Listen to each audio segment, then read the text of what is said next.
আমাদের মাকে আমরা বলতাম তুমি, বাবাকে আপনি। আমাদের মা গরিব প্রজার মতো দাঁড়াতো বাবার সামনে, কথা বলতে গিয়ে কখনোই কথা শেষ করে উঠতে পারত না। আমাদের মাকে বাবার সামনে এমন তুচ্ছ দেখাতো যে মাকে আপনি বলার কথা আমাদের কোনোদিনই মনে হয়নি।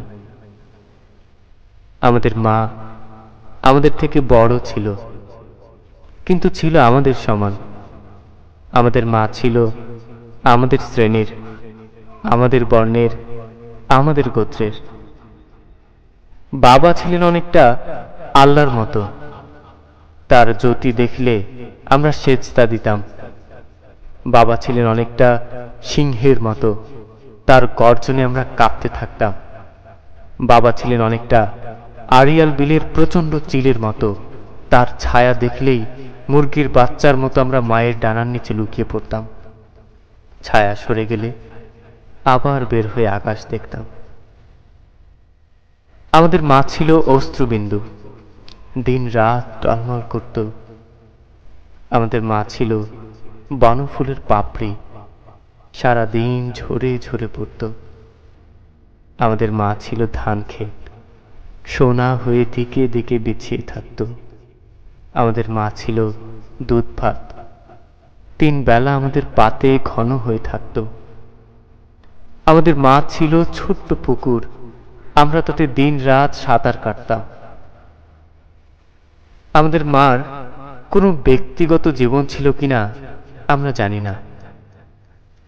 আমাদের মাকে আমি কখনো বাবার বাহুতে দেখিনি। আমি জানি না মাকে জড়িয়ে ধরে বাবা কখনো চুমু খেয়েছে কিনা। চুমু খেলে মার ঠোঁট ওরকম শুকনো থাকতো না। আমরা ছোট ছিলাম, কিন্তু বছর বছর আমরা বড় হতে থাকি। আমাদের মা বড় ছিল, কিন্তু বছর বছর আমাদের মা ছোট হতে থাকে। 6ষ্ঠ শ্রেণীতে পড়ার সময়ও আমি ভয় পেয়ে মাকে জড়িয়ে ধরতাম।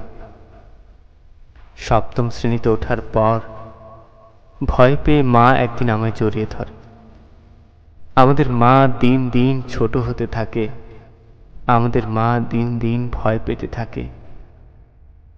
আমাদের মার বনফুলের পাপড়ি নয়, সারাদিন ঝরে ঝরে পড়েন।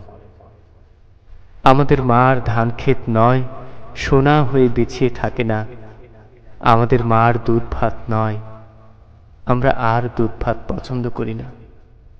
আমাদের মার ছোট্ট পুকুর নয়, পুকুরে সাঁতার কাটতে আমরা কবে ভুলে গেছি। কিন্তু আমাদের মা আজও অশ্রুবিন্দু, গ্রাম থেকে নগর পর্যন্ত আমাদের মা আজও টলমল করে।